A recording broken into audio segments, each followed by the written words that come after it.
हमारे साथ खास मेहमान भी इस वक्त मौजूद है। हिंदू धर्मगुरु हमारे साथ आचार्य विक्रमादित्य हैं, एआईएमआईएम नेता हाजी मेहरुद्दीन रंगरेज है। आप दोनों का बहुत बहुत स्वागत है। इसके अलावा हमारे साथ दो सहयोगी भी मौजूद है। यूपी के संभल से हमारे साथ दीपक बिष्ट है और बरेली से सपना शुक्ला हमारे साथ मौजूद है। सबसे पहले मैं हाजी मेहरुद्दीन आपके पास आती हूँ। बरेली की खबर का हम रुख करते हैं कि एक मुस्लिम परिवार जो कि 40 साल से रह रहा था और अवैध रूप से कब्जा था, उस पर आप क्या कहेंगे? आरोप तो आप लगा रहे हैं, इस पर आपकी पहली प्रतिक्रिया? देखिए मैडम, लगातार भारत खोदो योजना एक चल रही है जो मंदिरों और मस्जिदों के अंदर ढूंढने की कोशिश मंदिरों की हो रही है। ये देश के लिए इतना मतलब स्थिति कहाँ ये हमारे देश को किस तरफ ले जाना चाहते हैं? क्या हमारे देश में क्या मंदिरों की कमी है? 20 करोड़ मंदिर हमारे भारत में है, 20 लाख मंदिर, और आप तब भी उसके बावजूद लेकिन मेहरुद्दीन, मैं आपको शुरू में ही रोक रही हूँ, उसके बाद आप अपनी बात पूरी करिएगा। एक बात बताइए, अगर अवैध रूप से कब्जा है तो फिर उसको तो खाली करवाया जाएगा ना, उस पर भी आप हामी भर रहे हैं। देखिए मैडम, अब हमारे देश को आजाद हुए हुए 75, 76, 77 साल हो गए, अभी तक तो किसी तरीके का कहीं कोई अवैध कब्जा नहीं था। मगर ये लगातार 2014 की से जो सरकार मोदी जी की आई और योगी जी जो है 2017 से जो है यूपी में आए, उसके बाद से लगातार मजारों को टारगेट करना, मदरसों को टारगेट करना, मस्जिदों को टारगेट करना और लगातार मंदिर और मस्जिद की राजनीति करना। मैं कहता हूँ जब ये मंदिर मस्जिद की बात करें, हमें महंगाई और बेरोजगारी की बात करनी चाहिए। ठीक है, जब ये मंदिर मस्जिद की बात आपने जो कहा है वो आचार्य विक्रमादित्य से हम जवाब लेंगे, लेकिन एक सवाल का जवाब और दीजिए। जो अवैध अतिक्रमण है, जो अवैध रूप से बिजली चोरी हो रही है, ये सब ठीक है? देखिए मैडम, मैं क्या कह रहा हूँ, तो ये क्या है, ये बदले की भावना के तहत ये काम हो रहे हैं। क्या बिजली चोरी, क्या शफीकुर रहमान जो उनके बर्क साहब है उन्हीं के घर पे हो रही है क्या? और किसी के घर पे नहीं हो रही? मगर ये जानबूझकर इस तरीके का सांसद ऐसा कर रहे हैं, माननीय है, तो उनको तो और ज्यादा यहाँ पर सतर्कता बरतनी चाहिए। वो गलत मैसेज दे रहे हैं, आप इसकी कैसे? नहीं, अब रुकिए, हम आचार्य विक्रमादित्य के पास जाते हैं। आप सांसद के लिए ऐसा कर रहे हैं जो खुद बिजली चोरी कर रहे हैं, वो लोगों की क्या सेवा करेंगे जो खुद गलत काम कर रहे हैं? ये आजम खान का पार्ट 2 है वर्क साहब, जिनको आजम खान की तरह बकरी चोरी, टूटी मतलब चोरी, अगर आप एक पार्टी का विरोध कर रहे हैं तो सबका आप एक पार्टी का विरोध कर रहे हैं तो गलत को गलत कहिए, कम से कम सही को सही कहिए। आचार्य विक्रमादित्य, ठीक है, आपको बोलने का समय दिया। आचार्य विक्रमादित्य, जो आपके विरोधी हैं, जो खासकर मुस्लिम पक्ष है, वो ये कह रहा है कि मंदिर मस्जिद की राजनीति हो रही है और जो बाकी मुद्दे हैं देश में, चाहे बेरोजगारी की बात करें, महंगाई की बात करें, वो सब पीछे छूट रहे हैं। देखिए, चोरी और सीना जोड़ने वाली बात, बिल्कुल जो कहावत है वो यहाँ सत्य बैठती है। चोरी कर रहे हैं, कब्जा करके बैठे हैं। अभी जो शख्स आप कुछ देर पहले टीवी पे थे, वो साफ साफ कह रहे थे कि वहां पे चौकीदारी के नाम पर घुसे थे और उसके बाद मंदिर पे कब्जा करके झंडा लगा के बैठे थे। ये साफ साफ दिखाई दे रहा है। यानी आप बताइए कि किस प्रकार की स्थिति है कि आप हमारे घर पे कब्जा कर ले, आप हमारे सामान पे कब्जा कर ले, आप चोरी करते रहे, डकैती डालते रहे, लेकिन आपको जब भी कोई सरकारी काम तंत्र आए तो आप कहो कि ये नहीं होगा, ये नहीं चलेगा। ये वास्तविक तौर पर समझ में आने की आवश्यकता है। इस देश के अंदर जिस प्रकार से एक पर्टिकुलर स्पेसिफिक कम्युनिटी को जिस प्रकार से सरपरस्ती दी गई और उसके बाद किस प्रकार से कांग्रेस ने इनको एक सरपरस्ती देकर एक नाजायज कार्य किया है। अब वो नाजायज कार्य, संविधान सबके लिए बराबर है, देश सबके लिए बराबर है। जितना देश इनका है, जितना देश हमारा भी है, इस बात को हमें समझना चाहिए। हमने इनका कभी विरोध नहीं किया, लेकिन आप हमारे मंदिरों पर, हमारे घरों पर, आप बताइए, संभल जैसी घटना, ये बरेली जैसी घटना सामने दिखा रही है कि साफ साफ कब्जा करके बैठे हो भाई। जवाब दीजिए। हमें तो दिखाओ। देखिए मैडम, किसी भी जगह तरीके से हमारे आचार्य विक्रमादित्य जी लगातार मस्जिद, मंदिर, हिंदू मुसलमान के अलावा कोई और एक मुद्दा नहीं है।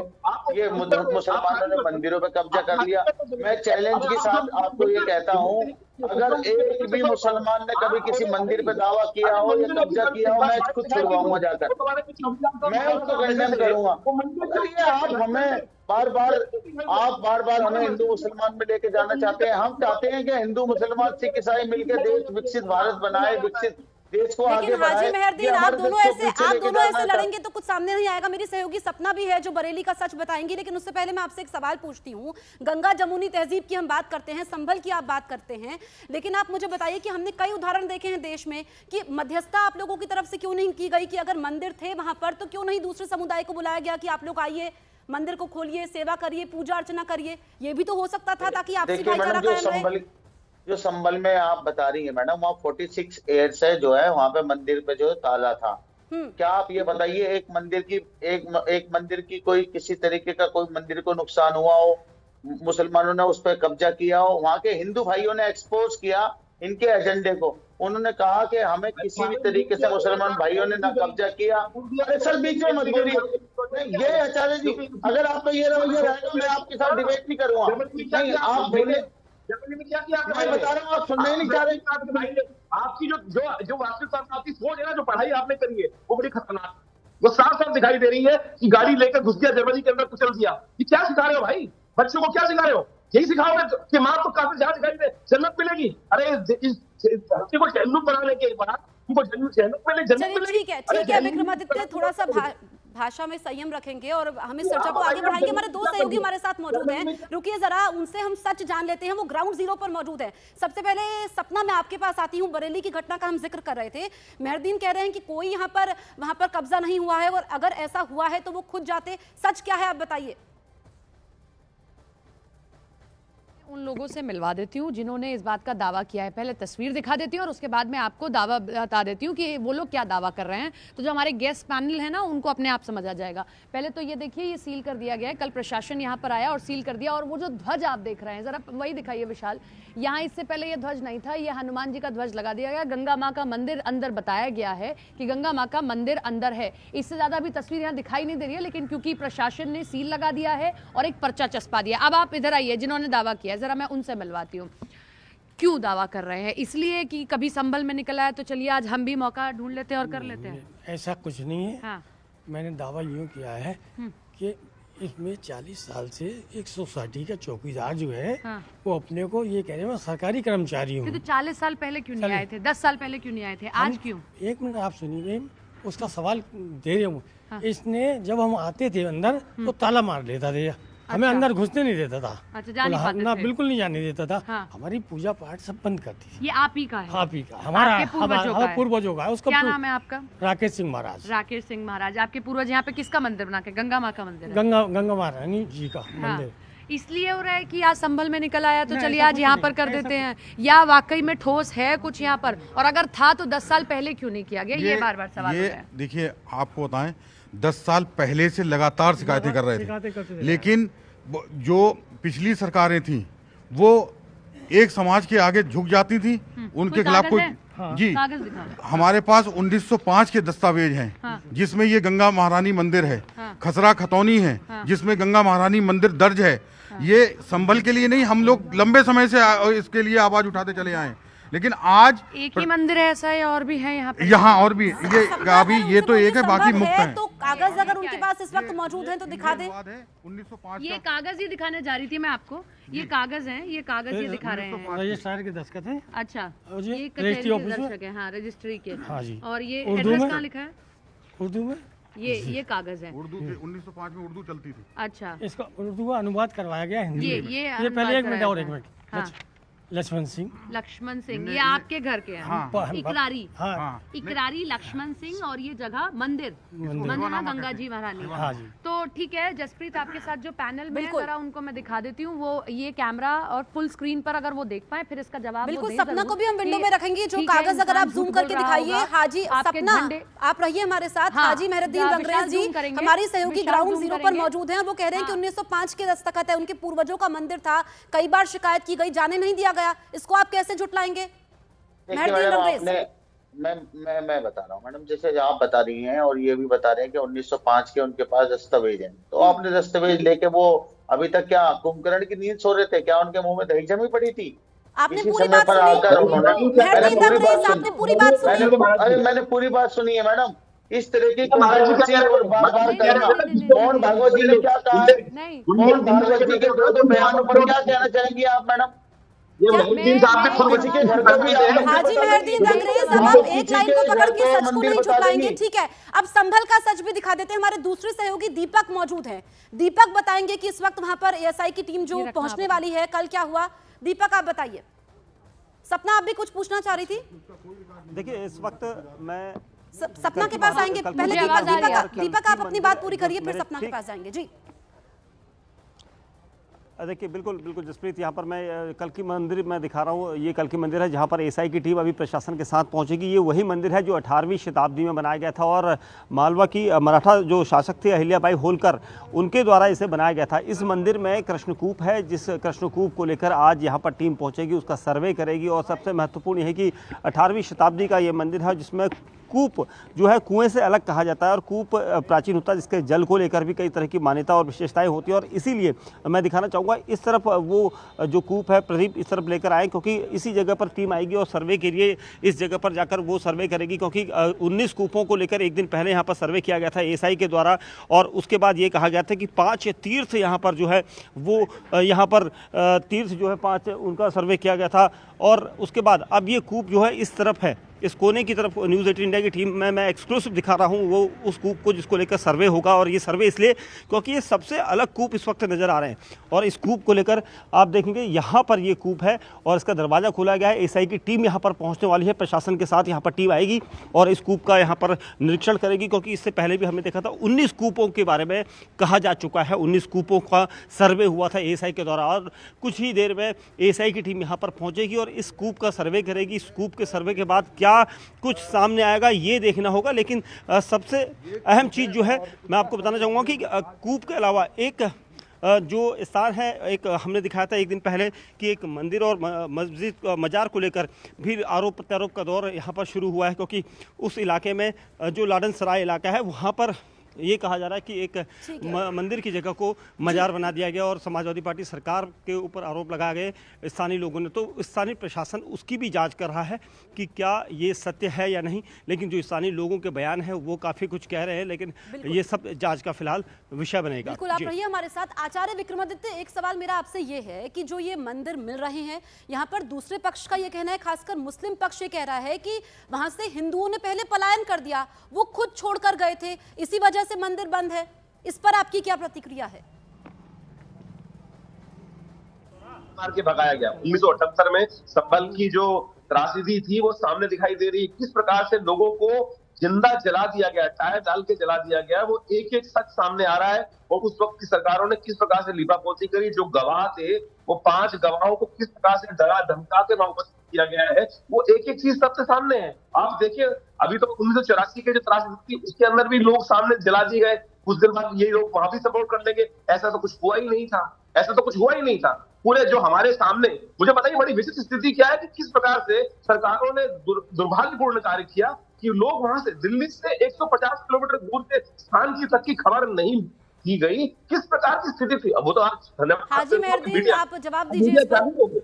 मीडिया जागृत हो गया, उन्होंने समझाया लोगों को भाई ये गलत हुआ है। और मेहरुद्दीन साहब पढ़े लिखे आदमी, समझना चाहिए कि जो गलती हुई है उसको स्वीकार करें। ठीक है, और हाजी मेहरदीन, मेरी सहयोगी सपना भी आपसे एक सवाल पूछना चाह रही थी, उनके पास भी हम चलते हैं। सपना, अपना सवाल करिए।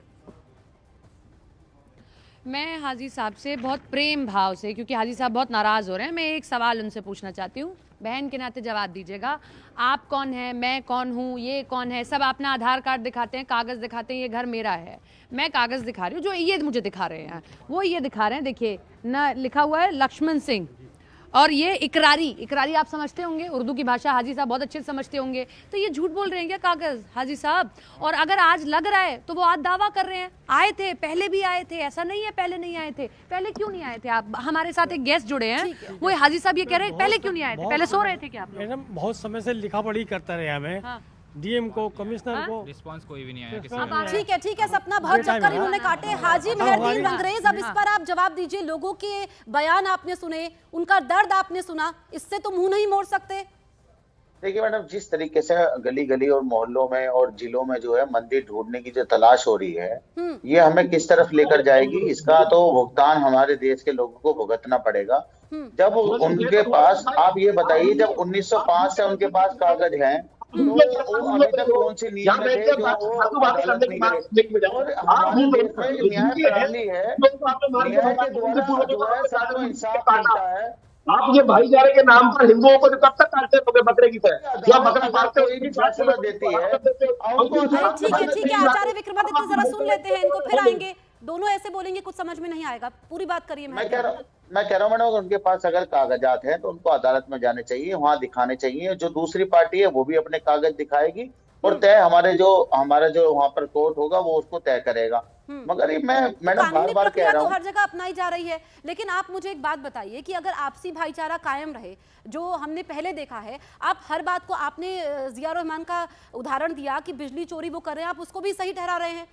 आप एक सांसद की बिजली चोरी को अगर सही मान रहे हैं, आप एक ऐसी पार्टी से आते हैं। देखिए मैडम, एक एजेंडा, एक नैरेटिव, मैडम सुनिए, मैं उनकी पार्टी का प्रवक्ता नहीं हूँ, ना मैं समाजवादी में हूँ, मैं एमआईएम का प्रवक्ता हूँ। मैं इसलिए कह रहा हूँ, एआईएमआईएम के प्रवक्ता हैं तो उस पार्टी को सपोर्ट तो कर रहे हैं जो दूसरी पार्टी के हैं। अरे मैडम, मैं क्यों कर रहा हूँ कि खास तौर से मुसलमानों को निशाना बनाया जा रहा है। नहीं, अगर कोई गलत कर रहा है आप छोड़ दीजिए ना, आप हिंदू मुस्लिम छोड़ दीजिए।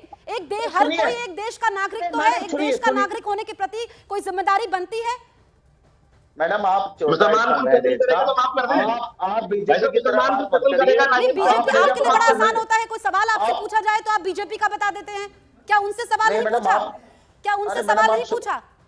आप, अरे मैडम, अगर आप ही सब कुछ करेंगी, आप ही मतलब ऐसे चढ़ के हमसे बात करेंगी, आप ही गलत बात कर रहे हैं। आप एक सांसद की बिजली चोरी को अगर सही मान रहे हैं तो मैं तो पूछूंगी ना सवाल, मेरा तो काम यही है। आपका देखिए मैडम, जब यूपी में समाजवादी की सरकार थी, योगी आदित्यनाथ जो योगी हैं, आपने उन्हें देखा था सदन में, दिल्ली के सदन में जो हमारा लोकसभा है वहां पे वो कैसे रो रहे थे। ये पॉलिटिकल मामले होते हैं मैडम, समझिए, पॉलिटिकल एफआईआर होती है। दर्शक देख रहे हैं हाजी मेहरदीन रंगरेज, तर्कों के साथ अपनी बात रखिए ना, कुछ भी जवाब देने के लिए कुछ भी मत बोलिए। क्या आजम खान साहब बकरी चुरा सकते हैं? आजम खान साहब आप संभल के सांसद की बात करिए ना। आपको पता है अवैध यहाँ पर बिजली चोरी हो रही थी, अतिक्रमण यहाँ पर जब किया गया तो उसके बाद वहाँ पर चीख पहुंचती है, मंदिर के बारे में पता चलता है। छोटे रो रहे थे बैठ के, छोटे नवाब कह रहे थे अल्लाह माफ कर दे, उसको छोटे नवाब को दिखाओ, वीडियो दिखाएंगे छोटे नवाब का। मैंने छोटे नवाब कह रहे थे अल्लाह जो गुस्सा की हुई उसको माफ कर दे, रोना वो था, छाती पीटता वो था। यहाँ पर तमीज बैठ के योगी जी के बदनाम करने की बात करते हो। मैं कह रहा हूँ मेरे खिलाफ कम्युनिटी लोगों को भागे, ये रंगरेज जो है यहाँ बैठकर देश के बोल सकते हैं। यहाँ पर छोटी चोरी नहीं दिखाई देती, मुसलमान 100 कतल माफ करते, ये नाजायज है। आपको जो गलत करोगे उसको अब भुगतना पड़ेगा। आपके खिलाफ दर्ज होंगे केस, और जितनी बदतमीजी करोगे, आपकी पार्टी आपके साथ नहीं है, आपको टिकट नहीं दिया गया। अच्छा ठीक है आचार्य विक्रमादित्य, एक सवाल मेरा आपसे ये भी है, जो खासकर मुस्लिम पक्ष कह रहा है कि क्या जरूरत है ये सब करने की, इतने सारे मंदिर तो हैं, जहां छुओ वहां भगवान है, हर जगह भगवान है। इससे अगर माहौल खराब हो रहा है, आपसी भाईचारा कायम नहीं हो रहा, ये दूसरा पक्ष कह रहा है, तो फिर जरूरत क्या है? संभल में जो दंगे हुए उसका उदाहरण दे रहे हैं, इस पर आप क्या कहेंगे आचार्य विक्रमादित्य? 1947 में आजादी मिली इस देश के अंदर, आजादी में सांस लेने की, लेकिन उसके बाद भी अगर हमें पता नहीं चला, लोगों को गाजर मूली की तरह काट दिया गया। आज उनकी आत्म शांति के लिए क्या, लेकिन जिन इलाकों में हिंदुओं ने खुद पलायन किया, उसका क्या? खुद किया, पलायन किया, मार के भगा दिया, आज भगा रहे। दिल्ली के अंदर हो रहा है, दिल्ली के अंदर हो रहा है, सीलमपुर के अंदर हो रहा है, जहां ये रहते हैं रंगरेज साहब, वहां हिंदुओं का जीना मुश्किल हो रखा है। मैं जिस इलाके में रहता हूँ कुरैशी के अंदर, मेरे आसपास 18 मस्जिद है साहब, मेरे आश्रम के आगे रेडी लगा के सब स्थिति मचा जाती है, रोज पुलिस कंप्लेंट करती है। अच्छा ठीक है हाजी मेहरदीन रंगरेज, कितना अच्छा होगा ना कि जो अगर मुस्लिम स्थल है या फिर हिंदुओं के स्थल है, मंदिर है, मस्जिद है, गुरुद्वारे हैं, जो जिनकी जगह है उनको खुद से बुलाया जाए, आपसी भाईचारा कायम किया जाए कि इनको खोला जाए, आप पूजा करिए, इसमें दिक्कत क्या है? सभी इस देश के नागरिक हैं, इसमें परेशानी कहाँ है? देखिए मैडम, जिस तरीके से एक आंदोलन हुआ जिसका नाम अयोध्या के लिए हुआ था, फिर उन्होंने कहा काशी मथुरा, अब इनके पास 30,000 ऐसी मस्जिदों की लिस्ट है जहां पर ये मंदिरों का दावा कर रहे हैं। ठीक है, तो हमारे सुप्रीम कोर्ट ने इन सब चीजों को पर रोक लगाई। मैं बार बार मंदिर मस्जिद की बात नहीं करता, अगर ये मंदिर मस्जिद की बात करेंगे तो मैं महंगाई बेरोजगारी की। चलिए ठीक है मेहरदीन जी, आपने समय निकाला, क्योंकि समय की कमी है, बहुत बहुत शुक्रिया। आचार्य विक्रमादित्य आपका भी बहुत बहुत शुक्रिया, और सपना और दीपक